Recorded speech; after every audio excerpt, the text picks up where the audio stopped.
Nah cari kipa wali. Tidak pernah kebeda didapat di masjid salat berjamaah. Besok Pak belum piasan ada di dalam. Itulah hebatnya wali kota kalau dia pergi salat jamaah Pak. Anak buahnya pasti akan malu ketika dia tidak ikut. Itulah disebut lebih baik kita paksa anak buah kita masuk surga daripada sukarela masuk neraka. Wah. Apa ya? Jelas nih. Kau Toji tadi bilang gaspol tuh. Bapak saudara-saudara sekalian, maka ketika ada masalah sholat, tidak ada susahnya bagi Allah. Coba lihat laut. Lihat dulu sebelah kiri laut. Coba lihat Pak. Ini laut. Kalau buka Quran ada manusia, di dalam ini ada ikan. Kalau buka Quran ada manusia yang pernah hidup dalam perut ikan. Sehebat-hebatnya orang potere, tidak ada yang pernah hidup dalam perut ikan. Kalau saya, ikan masuk perutku. Tidak masuk akal manusia bisa dalam perut ikan. Tapi kalau Allah yang mau, kecil buat Allah. Nabi Yunus 40 hari dalam perut ikan bisa hidup Pak. Terkenallah sikirnya, taubatnya Nabi Yunus. La ilaha illa anta subhanaka inni kuntu minadz zalimin. Nabi Yunus dijelaskan mengalami 3 gelap. Gelapnya malam, gelapnya dasar laut, dan gelapnya dalam perut ikan. Apa dia putus asa? Apa dia galau? Tidak. Apa dia katakan? La ilaha, tiada Tuhan selain Engkau, subhanaka, maha suci Engkau ya Allah, inni, sesungguhnya saya, kuntu minadz zalimin, telah menzalimi diri saya sendiri. Jadi kalau ada niatmu jadi camat, jadi kepala dinas, jadi asisten, jadi sekda, ternyata Allah tidak kasih, kau perbanyak doanya Nabi Yunus. Kalau tidak dikasih jangan sangka buruk. 1. 2. Sabar. Ista'inu bisabri wassalah. Sabar. Dulu kepala dinas ki, tapi ternyata salah picca. Lagi didukun dulu atau pilwali. Mau ki 2 kaki, mau ki amin aman toh, main 2 kaki, ketahuan. Oh male. Ya tadinya kepala dinas menjadi staf ahli. Ahli yang tidak ada stafnya. Sabar maki, mau di apa? Mau di apa? Sabar maki. Tidak ada mikala itu ilmu sabar. Biar kau ulama, biar kau hafal Quran, biar kau doktor, profesor, ketua ulama, tapi kalau kau tidak punya ilmu sabar, mustahil kau bisa damai dengan hatimu. Sabar. Saya juga amalkan itu Pak. Kalau ada masalah saya sabar saja. Bagaimana reaksi sabar itu? Aplikasinya, cara prakteknya sabar ada dalam Quran. Alladzi idza asabatum musibah qalu inna lillahi wa inna ilaihi rajiun. Nah panggil ki Pak Wali. Dek, ada masalahmu ini. Sabar maki. Bagaimana sabar? Inna lillahi wa inna ilaihi rajiun. Tapi jangan di depannya Pak Wali bilang. Inna lillahi wa inna. Oh, tambah. Bagaimana caranya? Balik kanan Pak Pak. Keluar dari ruangan baru kita usap data. Inna lillahi wa inna ilaihi rajiun. Supaya berbekas itu zikir Asmaul Husna, nama-nama Allah yang kita sebut, ucapkan itu, usap dada. Coba kita amalkan. Jengkel, marah, inna lillahi wa inna ilaihi rajiun. Pasti berbekas. Lalu kenapa banyak ibu-ibu majelis taklim rajin berzikir tapi pegang tasbih? Pegang tasbih itu tapi sambil bergosip. Subhanallah. Kenapa? Karena dia mengucapkannya tidak tulus dan dia tidak usap dada. Coba beda. Subhanallah, astagfirullah. Usap dada pasti berbekas. Ada masalah dalam pekerjaan, inna lillahi wa inna ilaihi rajiun. Istri suka ngomel, inna lillahi. Tapi jangkit di depannya Pak, kira mati. Balik kanan, inna lillahi wa inna ilaihi rajiun. Tapi kalau saya istriku marah, saya baca dalam hati inna lillahi wa inna ilaihi rajiun. Baru ku peluk dari belakang sambil mak menyanyi. Bila kan di sisiku Langsung senyum-senyum. Masih marah, ku tambah keras pelukku, baru menyanyikan lagi. Bila Israel datang menjemput. Woi, langsung kau kira mau mati. Ya, sabar. Saya yakin Bapak Ibu sekalian rajin semua sholat. Tapi jangan putus sampai di situ.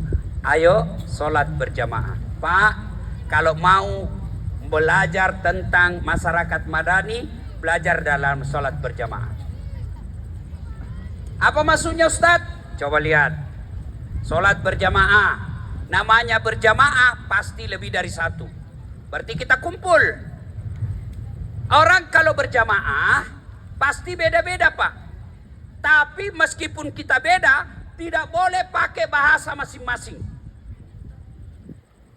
Contoh, bayangkan kacaunya sholat kalau pakai bahasa masing-masing. Sholat berjamaah tapi pakai sholat masing-masing. Yang jadi imam keturunan Arab, dia takbir pakai bahasa Arab. Allahu Akbar. Makmum saudara kita dari Sidrap, dia takbir pakai bahasa Bugis. Pungallahu ta'ala malupu. Saudara kita dari Toraja, Mu'allab, dia takbir pakai bahasa Toraja. Pungallah ta'ala tonggo gajah. Datang juga saudara kita dari Jeneponto, dia takbir pakai bahasa Makassar. Karengallah ta'ala lompua. Saudara kita penjual nasi Padang, datang dia takbir pakai bahasa Padang. Allah nan gadang. Terakhir anak gaul dari Betawi, dari Jakarta, dia takbir pakai bahasa gaul Jakarta. Allah gede banget gitu loh. Itu baru 4 Pak, baru 4. Bayangkan kacaunya. Maka apapun sukumu, apapun bahasamu, maka ketika kau berjamaah, satu komando, bahasa takbir, Allahu Akbar. Artinya apa? Pesan dalam kehidupan sehari-hari. Apapun sukumu, apapun bahasamu, kau tinggal di Makassar, Akur, sama-sama kita. Meskipun suku berbeda, sama-sama kita jaga persatuan di Makassar ini. Nah, saya kasih lagi contoh, ya kan? Yang kedua, berjamaah. Dari utara menghadap kemana? Barat. Dari selatan menghadap kemana? Barat. Dari timur menghadap kemana? Barat. Dari barat menghadap kemana? Barat. Bayangkan kalau mau semua egois, semua mau berhadap kepada asalnya, yang barat menghadap ke barat, dari timur menghadap ke timur, dari selatan menghadap ke selatan, dari utara menghadap utara. Begitu ruku, tabrakan pantang. Itu maknanya kalau mau maju Makassar, memang tidak boleh mengedepankan tim sukses, suku, ras, dan golongan. Kedua, pesan sholat jamaah. Pernah suatu ketika saya berjamaah, waktu saya masih kecil di kampung. Tiba-tiba ruku sujud lama sekali. Kenapa ini imam lama sekali? Tidak seperti biasanya. Ada temanku nangka kepalanya, sekarang jadi guru di Sidrap. Nangkai kepalanya, langsung teriak, wih, lenyap imamnya. Hilang imam. Ternyata imam keluar dari pintu samping masjid. Hilang Pak, kacau sholat, bubar. Selesai sholat ditanya, Pak Imam, kenapa kau tinggalkan saf? Metu kana. Saya kentut. Pak Imam lain kali kalau kentut ki, kasih bangun dulu kepala atas supaya dilihat ki keluar. Apa nak bilang? Ku sengaja nak, malu kak kau lihat. Siapa yang salah? Siapa yang salah? Imam. Maka dalam sholat berjamaah, kalau kacau imam, kacau saf. Salah imam, saf kita akan buyar. Maka hati-hati milih imam. Jangan pilih sembarang. Alhamdulillah kita, imam kita saat ini 5 tahun yang akan datang, imam kita tagline-nya mulia. Mudah-mudahan tagline itu tidak sekedar mulia saja bahasanya, tapi mulia kepemimpinannya, mulia adabnya, mulia akhlaknya, mulia hasilnya. Saudaraku, pernah enggak berjamaah? Bapak-bapak pernah berjamaah? Pernah. Pernah dengar imam salah baca? Nah, Pernah. Itu saja imam dalam masjid. Satu ji, tidak banyak. Satu masjid, orang semua mau sholat, tidak ada niat macam-macam, kotel mau sholat, masih kadangkala imam salah. Apalagi memimpin wali kota, apalagi memimpin kota Makassar ini, tidak mungkin wali kota tidak pernah salah dalam kepemimpinannya. Kalau dia salah, wali kota tak salah, itu manusiawi, tapi tidak boleh dibiarkan salah. Salat berjamaah, kalau imam salah, boleh ditegur. Boleh ditegur. Boleh. Jangan saat kita loyal, namanya taklid. Biar salah imam kita ikut.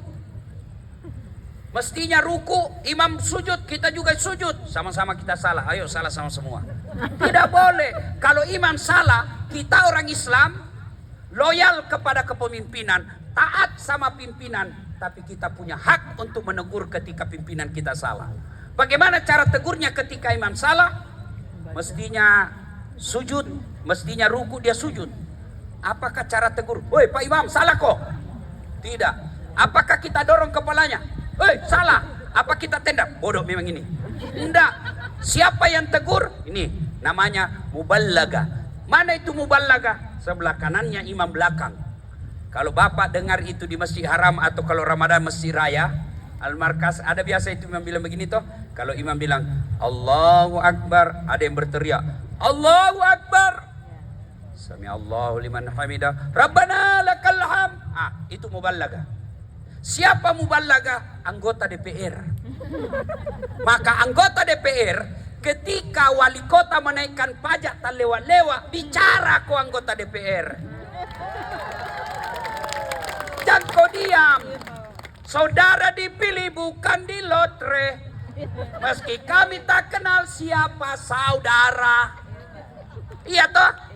Maka kalau anggota DPR tidak ngomong, mahasiswa turun. Kalau mahasiswa turun, tutup jalan. Kalau tutup jalan, orang sakit kasihan terpaksa meninggal di ambulans. Siapa yang tanggung? Anggota DPR karena kau tidak bicara.